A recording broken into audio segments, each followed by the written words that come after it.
Bonjour et bienvenue sur topcom.fr, le portail de la communication. JetTour invite à préparer ses vacances d'été dès maintenant.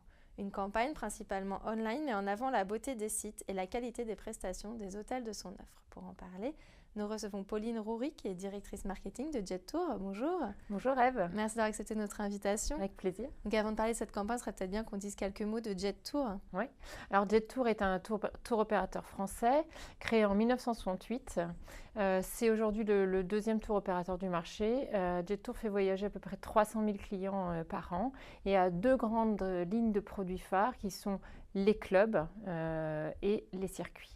D'accord. Donc, quel est justement le positionnement de JetTour par rapport à ses concurrents? Alors, on est sur un positionnement justement qui est en rupture. On a énormément travaillé. L'année dernière, on a fait des études de quali. On s'est réunis en interne aussi pour redéfinir notre positionnement. Un positionnement qui se veut différencié par rapport à ses concurrents. On ne veut vraiment plus être dans la collective du tourisme. On veut avoir notre propre image de marque autour de la personnalisation beaucoup et de l'expérience du voyage. La signature de JetTour, c'est des voyages qui vous racontent et je pense que ça décrit exactement ce que l'on veut dire avec cette signature. Donc vous avez lancé une nouvelle campagne tout récemment, début de l'année. Quels étaient les objectifs? Alors on avait plusieurs objectifs. D'abord c'était de soutenir en fait nos ventes pendant notre pic de vente qui est en janvier jusqu'au mois de mars.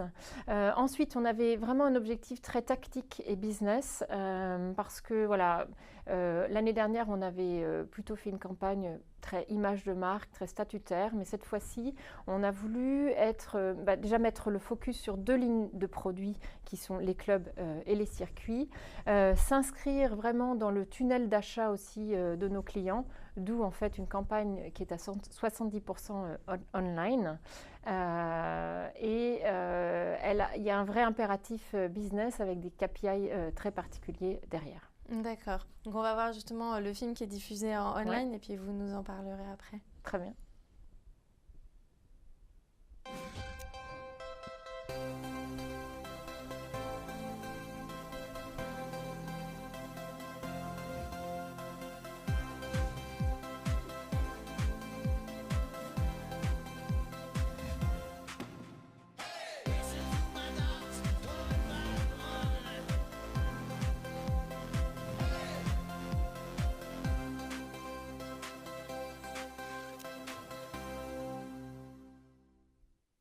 Donc une vidéo qui montre toute l'offre que proposent vos clubs. Pourquoi avoir décidé de faire une vidéo online? Alors aujourd'hui, on se rend compte que les images ont un pouvoir immense et une belle image vaut bien plus qu'un grand discours. Aussi parce que voilà, c'est vrai, en club, il y a énormément de sensations, de la découverte. Les enfants sont pris en charge. Évidemment, il y a toute la partie all-inclusive. Donc, il était important pour nous de montrer toute la variété de l'expérience en club. Et la vidéo était le meilleur moyen d'expression de cette expérience. La vidéo, elle est donc diffusée aujourd'hui principalement sur plusieurs médias, YouTube évidemment. On a aussi utilisé la régie Pixie Media pour pouvoir diffuser notre vidéo sur un certain nombre de sites. On a d'ailleurs un objectif de 2 millions de vues qui devrait être atteint à la fin de la campagne, on est très contents. Et on a aussi positionné cette vidéo dans une campagne de bannières et d'emailing. Voilà. Avec plutôt,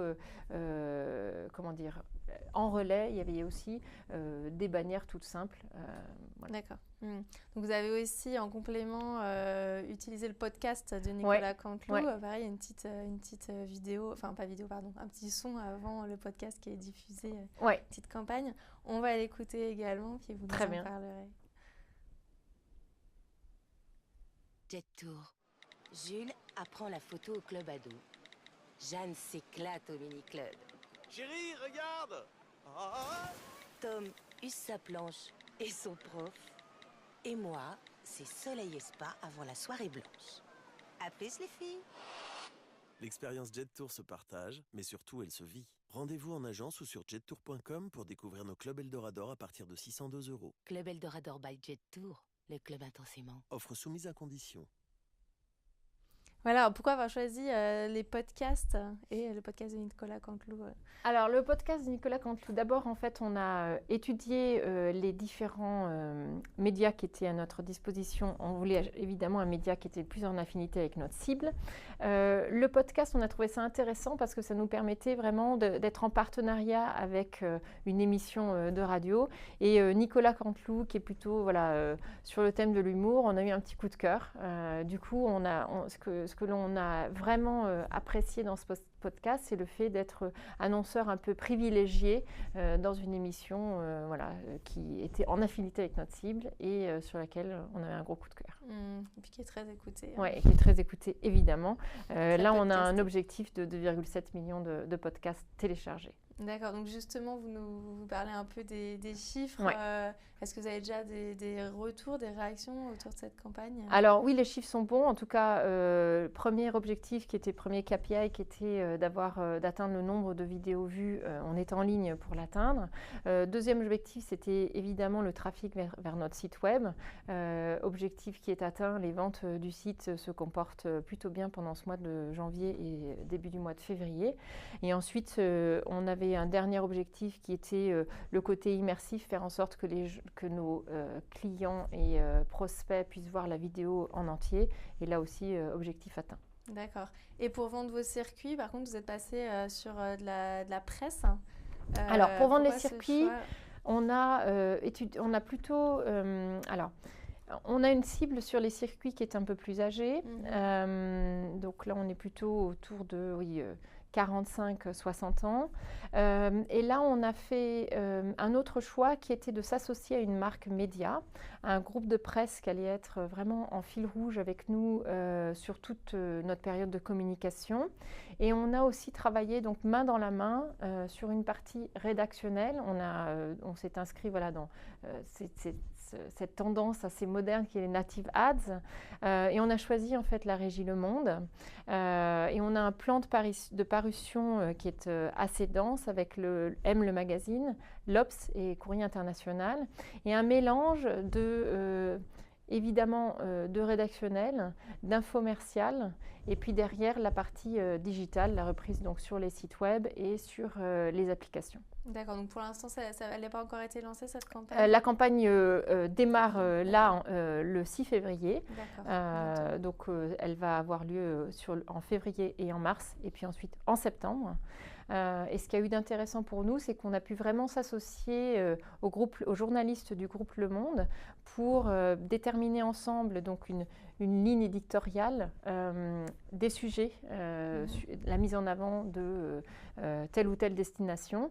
Évidemment, c'était en partenariat, donc on a eu notre mot à dire, mais derrière, le journaliste avait le dernier mot. Et ce qui était aussi intéressant pour nous, c'était d'être dans différents contextes. Aime le monde n'est pas le même contexte que l'Obs. Oui. Donc on a pu voir comment est-ce que notre marque ou nos produits étaient décrits en fait dans ces différents magazines. Très bien. Je vous remercie d'avoir répondu à mes questions. Avec plaisir. Au revoir. Au revoir.